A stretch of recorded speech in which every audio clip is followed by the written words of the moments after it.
Hey friends, welcome back for another short time of learning. Today we're going to be talking about time and interval and doing that combined.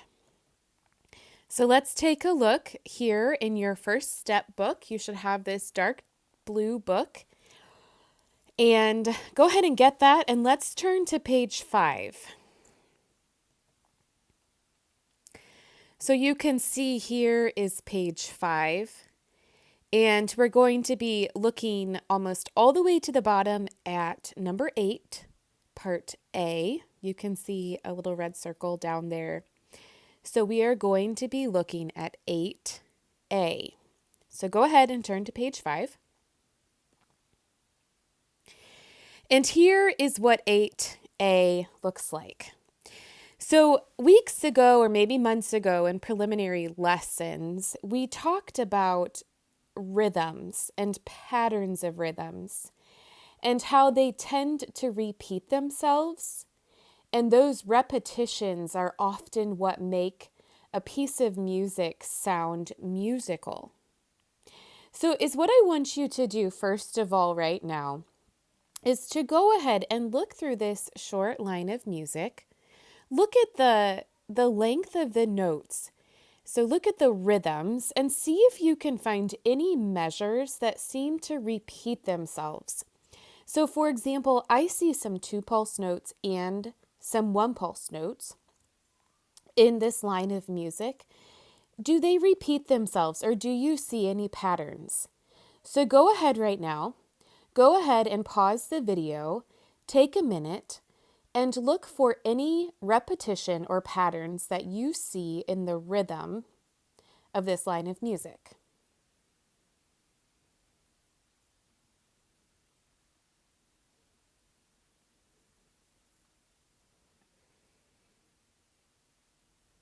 Okay, so let's go ahead and talk about these rhythms that we see.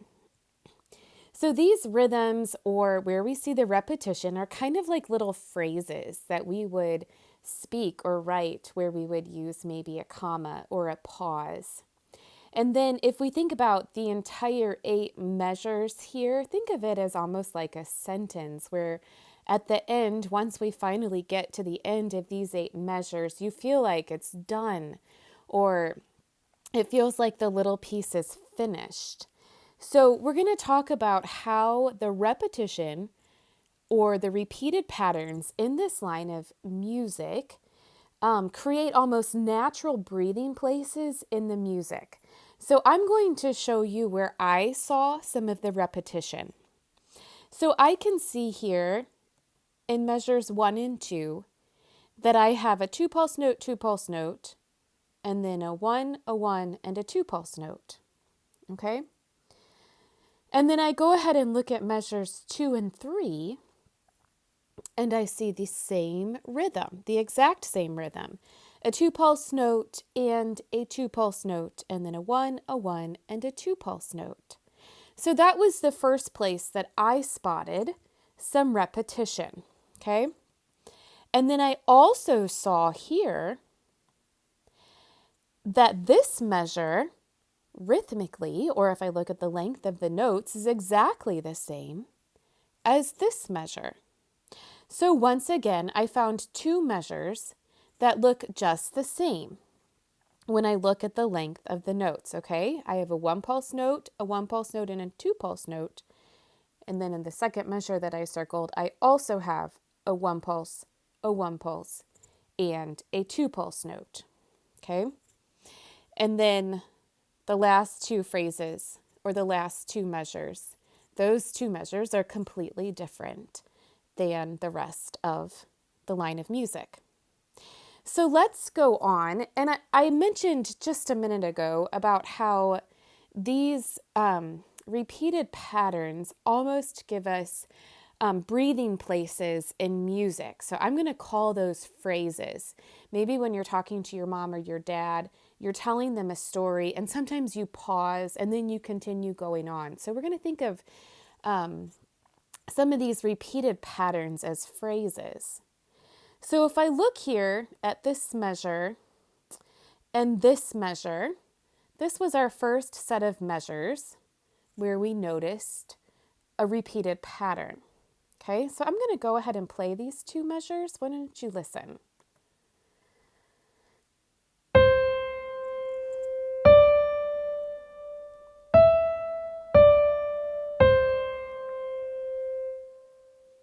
So listening to those first two measures, this phrase is almost what we would say complete in itself. It starts and then it ends, and then it almost sounds finished.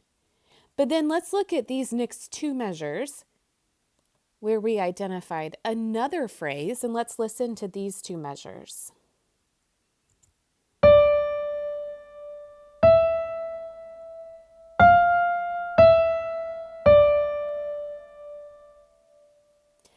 While the rhythm sounds the same, it definitely didn't feel like it was finished, right?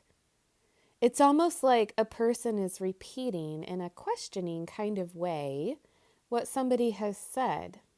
You want to go on. It feels like a phrase or a sentence, but you want to go on. It's not quite finished.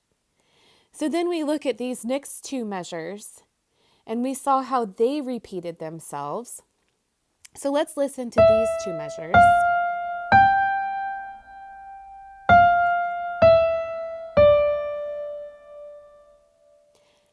Yet again, we feel another phrase, but it doesn't feel finished. It wants to keep going.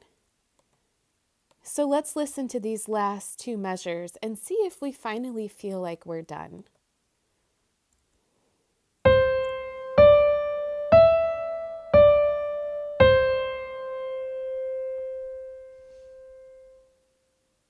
Does it feel finished to you? Does it feel like we ended? I think it does. So that once again is another phrase. So I continue to use the word phrase, and sometimes in music we use a marking that looks like this. You can see the black mark above the notes of the first two measures. So I marked that phrase. I marked the second set of measures where we saw the repetition. Here's another phrase for these two small repeated phrases. Both of them wanted us to keep moving on. And then finally here is a phrase over the final two measures where we end our small tune. So now is what I'm going to have you do. I'm going to eventually have you go to your piano and try to play this line of music. Before I ask you to do that, let's chat a little bit about which fingers we use and where we're going to play this on the piano. So first of all, let's go back to this tiny little number 1 that we see above the first note and remind ourselves what is our first finger, or what does that little 1 mean? And that little 1 is telling us which finger to use on that first note. We also can see that this is a G clef, a line written on the G clef. And whenever we use the G clef, we use our right hand. And our first finger is always our thumb. So we're going to start with our thumb on the first note. So here's that first note. We also need to figure out what this note is. So I'm going to give you about 30 seconds to look at it to see if you can figure it out on your own.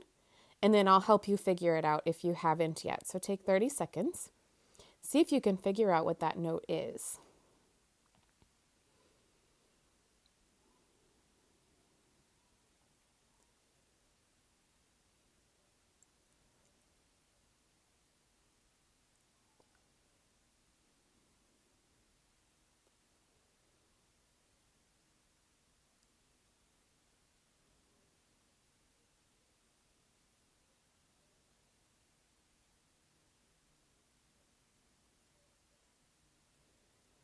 Okay, maybe you figured it out. If not, remember, we always know where our G clef line is because we know the circle of the G. The G clef always goes around our G line.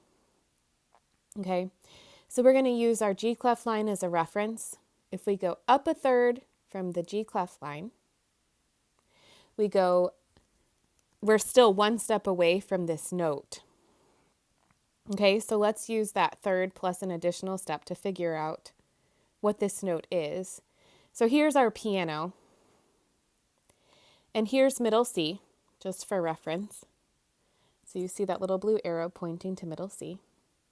So this first note is the C above middle C. Okay, so you see where that second arrow is. So with that being said, I want you to go to your piano, take your book to your piano. We've just talked a lot through this line, talked a lot about the rhythms. I want you to go sit at the piano, and using the intervals here, we see lots of intervals of seconds. See if you can play this line of music on your piano. So go ahead and pause the video. And after you've taken some time to try to play it, come on back and we'll finish up.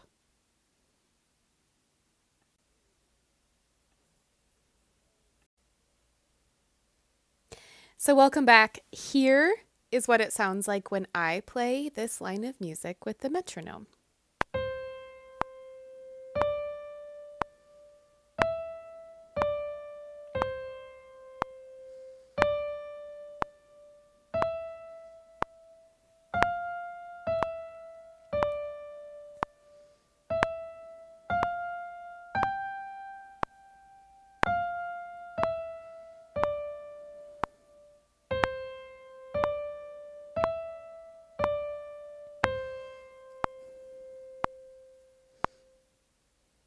And if you'd like to listen once more, this is what it sounds like without the metronome.